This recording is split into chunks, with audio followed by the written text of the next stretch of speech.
నమస్కారం. నేను మీ సిరి. ఈరోజు కథ ప్రణేమ ప్రళయమ పార్ట్ 125. రచించిన వారు బృందా గారు. ఇక కథలోకి వెళ్తే అభిని చూడగానే ఆరు మొహం 1000 వోల్టుల బల్బులా వెలిగిపోయింది.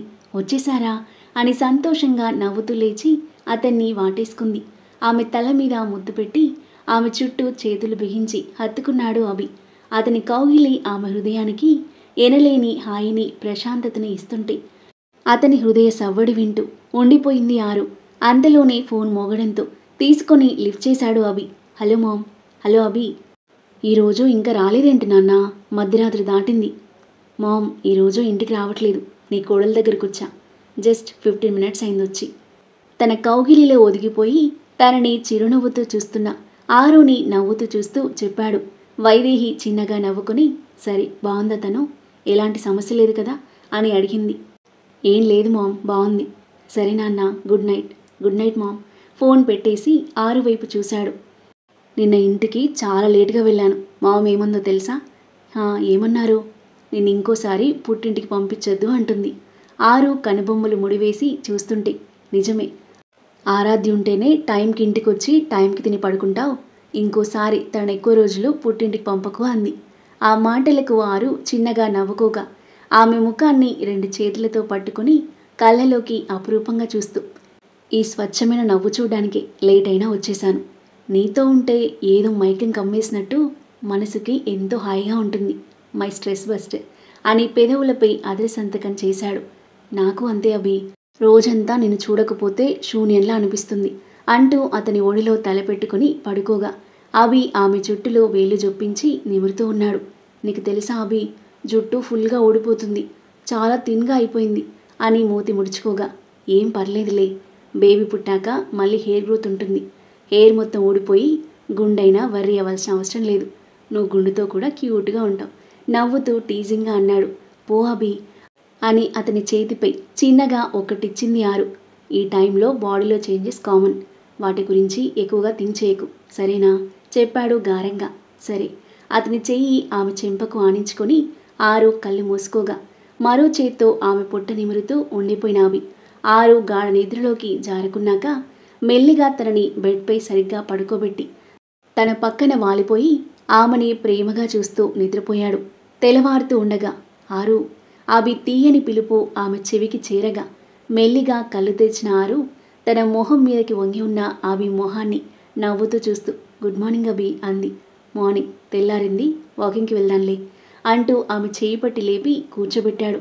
నిద్రొస్తుందభి, కాసేపు ఆగి వెళ్దాం అని ఆరు మత్తుగా పడుకోబోతుంటే ఆమెను చేతుల్లో ఎత్తుకున్నాడు.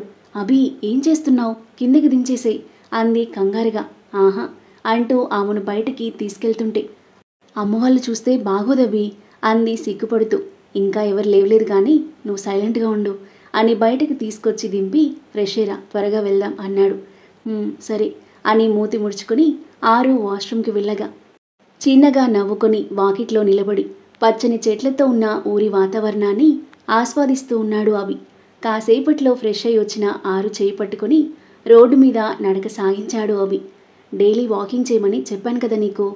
రోజు అక్షయ్ లేవకుండా పడుకుంటున్నావట అని అభి అంటుంటే, అన్నయ్యను చెప్పొద్దన్నాను కదా, అయినా చెప్పేశాడు అని ఆరు మనసులో అనుకొని అభి వైపు చూసి పల్లికిలించింది. రేపటి నుండి కనీసం 20 నిమిషాలైనా వాక్ చేయి, నీకు ఫ్రీగా ఉంటుంది. కాళ్ళ వాపులు, బాడీ పెయిన్స్ ఎక్కువగా రావు, అర్థమైందా? అలాగే అభి, చేస్తాను. గుడ్ అని పొలాల మధ్య నుండి చెరువు గట్టి దగ్గరికి చేరుకున్నారు. చుట్టూ పచ్చని పైరు పంటలు, మధ్యలో పెద్ద చెరువు, దాని మీదుగా అప్పుడే ఉదయిస్తున్న సూర్యుడు. ఎంతో అందంగా ఉంది ఆ దృశ్యం. ఆరు అభి చేయి పట్టుకొని అతని భుజం మీద తలవాల్చి ఆ దృశ్యాన్ని చిరునవ్వుతో వీక్షిస్తూ ఉంది. ఆమెను మురిపంగా చూస్తూ, సన్ రైజ్ బాగుంది కదా అన్నాడు. అవునభి, చాలా బాగుంది అంది నవ్వుతూ. కాసేపు ఆ చెరువు గట్టు పైన నడిచి చెట్టు కింద గట్టు మీద కూర్చొని ఆ ఆహ్లాదకరమైన వాతావరణాన్ని ఆస్వాదించి తిరిగి ఇంటికి నడక సాగించారు. కాళ్ళు లాగుతున్నాయా? ఎత్తుకొనా? ఆరుని అడిగాడు అభి. లేదభి, నడవగలను అంది చిన్నగా నవ్వుతూ. ఓకే డియర్ అని మెల్లిగా ఆమెతో పాటు నడక సాగించి ఇంటికి చేరుకున్నారు. ఫ్రెష్ అయ్యి టిఫిన్ చేసేసి ఆఫీస్కి వెళ్ళడానికి రెడీ అవుతూ ఉన్నాడు అభి. ఆరు, నెక్స్ట్ వీక్ స్కానింగ్ ఉంది, హాస్పిటల్కి వెళ్ళాలి. ఈ లోపు ఏమైనా ఇబ్బందిగా అనిపిస్తే చెప్పు నాకు, సరేనా? అన్నాడు షర్ట్ వేసుకుంటూ. అలాగే అభి, రోజు లేట్ నైట్ వరకు ఆఫీస్లో ఉండకు. ఆ మొహం చూడు ఇలా పీక్కుపోయిందో అంటూ అతని షర్ట్ బటన్స్ పెడుతూ ఉంటే ఆమెను నవ్వుతూ చూస్తూ, ఇంకొన్ని రోజుల్లో నువ్వు వచ్చేస్తావుగా, నీ శ్రీవారి ఫేస్ మళ్ళీ గ్లో అవుతుందిలే అన్నాడు అభి ఆమె చుట్టూ చేతులు బిగిస్తూ. ఆరు చిన్నగా నవ్వుకొని బటన్స్ పెట్టేసి క్రాఫ్ సెట్ చేసి నుదుటిపై ముద్దు పెట్టింది. బాయ్, ఇక వెళ్తాను అని అభి అంటుంటే, వెళ్తాను కాదు వెళ్ళొస్తాను అంది అతని బుగ్గలు లాగుతూ. ఓకే మేడం, వెళ్ళొస్తాను. నీకేమైనా తినాలి అనిపించినా ఎక్కడికైనా వెళ్ళాలి అనిపించినా కాల్ చెయ్యి. రెక్కలు కట్టుకొని నీ దగ్గర వాలిపోతా, సరేనా? సరే శ్రీవారు అంది ఆర్తిగా చూస్తూ. బాయ్, టేక్ కేర్ అని ఆమె పొట్ట చేతితో నిమిరి ఆమె బుగ్గ మీద ముద్దు పెట్టి అభి బయటికి నడవగా అతనితో పాటు కదిలింది ఆరు. అందరికీ బాయ్ చెప్పి అభి వెళ్ళిపోగా ఆ వెనుకే అక్షయ్ కూడా ఆఫీస్కి వెళ్ళిపోయాడు. మీనాక్షి ఆరు తల చుట్టూ చేతులు తిప్పి మెటుకలు విరిచి, ఏ జన్మలో ఏ పుణ్యం చేసుకున్నావో, బంగారం లాంటి భర్త దొరికాడు అంది. ఆరు మురిసిపోతూ చిన్నగా నవ్వుకుంది. ఆ ఆది నిన్ను మోసం చేసి వెళ్ళిపోయినా నీకు మంచి చేశాడు. ప్రేమ ప్రేమ అని వెంటపడి పెళ్లిపిటల మీద వదిలేసిపోయాడు. నీ అదృష్టం బాగుండి మహేంద్రన్నయ్య అభిచేతిని పెళ్లి జరిపించారు. లేకపోతే నీ జీవితం ఏమైపోయేదో అని మీనాక్షి కళ్ళనీళ్లు పెట్టుకుంటుంటే, అమ్మా, ఆది నన్నే మోసం చేయలేదు అంది ఆరు కళ్ళనీళ్లతో. మీనాక్షి విస్మయంగా చూస్తూ, మోసం చేయకపోతే ఏం చేశాడే? పెళ్లిపీటల మీద వదిలేసి వెళ్ళిపోవడం మోసం కాదా? ఇంత జరిగినా నువ్వు అతన్ని వెనకేసుకొస్తున్నావా? ఎంత మంచివాళ్ళ నటించాడు. నిన్ను వదిలేసి తల్లిదండ్రులను కూడా పట్టించుకోకుండా అతని జీవితం అతను చూసుకున్నాడు. ఎక్కడికి వెళ్ళాడో, ఎవరితో తిరుగుతున్నాడో అంటుంటే, అమ్మ ప్లీజ్, ఆది గురించి అలా మాట్లాడకు. తన ఆ రోజు నన్ను వదిలేసి వెళ్ళడం వల్లే నీ కూతురు ఈరోజు సంతోషంగా ఉంది.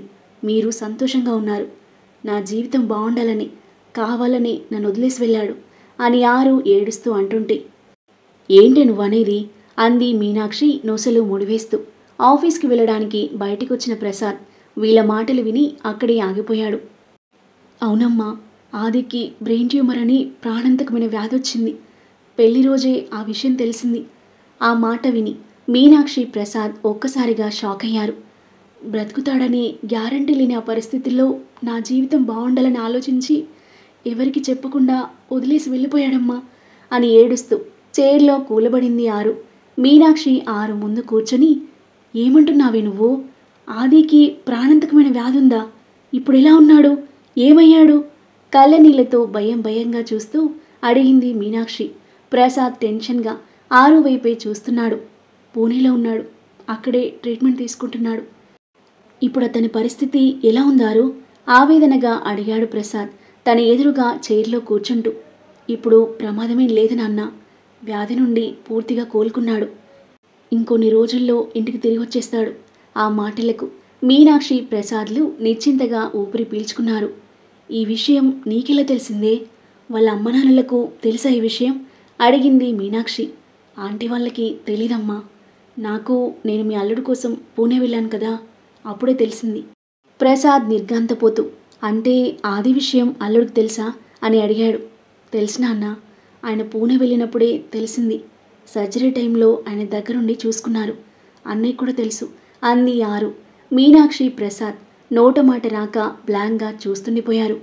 ఇప్పుడు చెప్పమ్మా, ఆది నన్ను మోసం చేశాడా అని అడిగింది ఆరు కళ్ళనీళ్లతో. మీనాక్షి ఏడుస్తూ ఆరుని హత్తుకుని, నేను వదిలేసిపోతే తిట్టుకున్నాను, కానీ ప్రాణాంతక వ్యాధి వచ్చిందని ఇంత కష్టం అనుభవించాడని నేను అస్సలు అనుకోలేదు. నీకు అప్పుడే నిజం తెలిస్తే నువ్వు పెళ్లి చేసుకునేదానివి కాదు. నీ జీవితం బాగుండాలని నిజం చెప్పకుండా వెళ్ళిపోయిన మహానుభావుడు. పాపం అన్నయ్య వదిన వాళ్ళు ఎంత తలడిల్లిపోయారో తన కోసం అని మీనాక్షి ఏడుస్తూ ఉంటే ఆరు కళ్ళ వెంట కన్నీళ్లు ఆగకుండా ప్రవహిస్తున్నాయి. ప్రసాద్ మనసంతా చేదుగా మారిపోయింది. ఆది వెళ్ళిన తర్వాత తన ఫ్రెండ్ అయిన కేశవ్ను ఏమీ అనకపోయినా ఆది చేసిన పని వల్ల కోపం బాధతో కేశవ్తో ముందులాగా క్లోజ్గా ఉండలేకపోయాడు. వాళ్ళ ఇంటికి వెళ్ళడం తగ్గించేశాడు.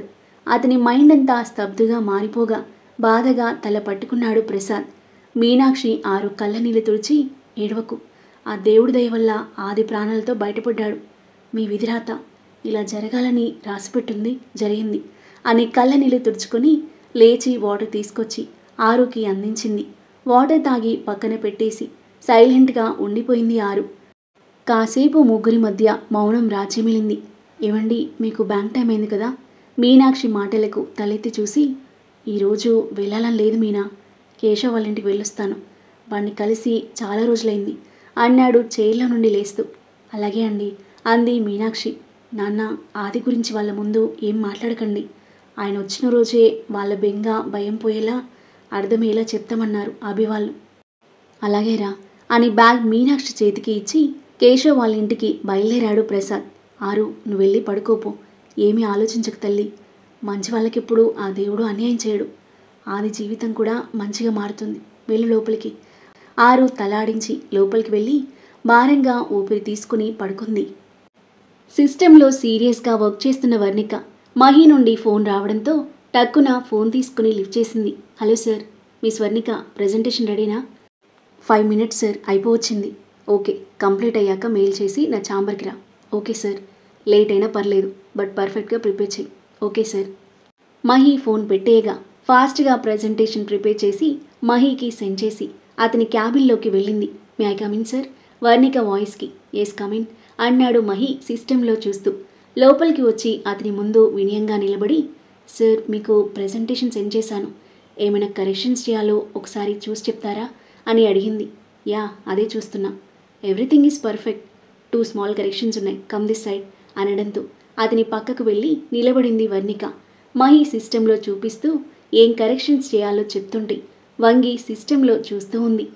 చెప్పడం అయిపోయి ఎనీ డౌట్స్ అంటూ మహి ఆమె వైపు తిరగడం, వంగి సిస్టంలో చూస్తున్న వర్ణిక అతని వైపు చూడడం ఒకేసారి జరగడంతో ఆల్మోస్ట్ టచ్ అయినట్టుగా ఇంచు దూరంలో నిలిచాయి ఇరువురి పెదవులు.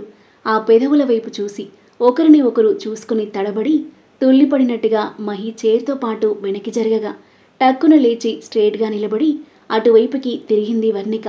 జరిగిన సంఘటనతో ఇరువురి మదిలో ఏదో కొత్త అలజడి చెలరేగుతుంటే ఒకరిని ఒకరు చూసుకోవాలంటే ఎంబారెసింగ్గా అనిపించింది.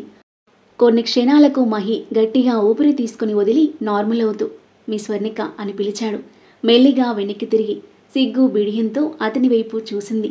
చెప్పింది అర్థమైందా? ఏమైనా డౌట్స్ ఉన్నాయా అని అడిగాడు. ఏం లేవు సార్, అర్థమైంది అంది తడబడుతూ. ఓకే, కరెక్షన్ చేసి సెండ్ చేయి. అలాగే సార్ అని తలాడించింది. యూ కెన్ గో నౌ అని మహి చెప్పడమే ఆలస్యం పరుగులాంటి నడకతో తన క్యాబిన్కి వెళ్ళి చైర్లో కూలబడి గుండెల మీద చేయి వేసుకుంది. ఆ తరువాత ఏం జరగబోతుంది, వీళ్ళిద్దరి మధ్య ఎలాంటి సన్నివేశాలు చోటు చేసుకోబోతున్నాయి, పూణే వదిలే ముందు కృతి పట్ల ఆదిలో మార్పు వస్తుందా, ఇన్నాళ్ల తర్వాత ఇంటికొచ్చిన ఆదిని చూసి వాళ్ళ అమ్మా నాన్నలు ఎలా రియాక్ట్ అవుతారు, వర్ష విశ్వల లైఫ్లో ఏం జరగబోతుంది, అద్భుతమైన కథనంతో ఊహించిన ట్విస్ట్లతో ఇంట్రెస్టింగ్గా సాగే ఈ కథ యొక్క నెక్స్ట్ ఎపిసోడ్ కోసం మన నెక్స్ట్ వీడియో చూడండి. కథ నచ్చితే లైక్ చేసి కామెంట్ చేయండి. ఇంకా ఇలాంటి ఇంట్రెస్టింగ్ స్టోరీస్ కోసం మన ఛానల్ని సబ్స్క్రైబ్ చేయండి. Thank you for listening.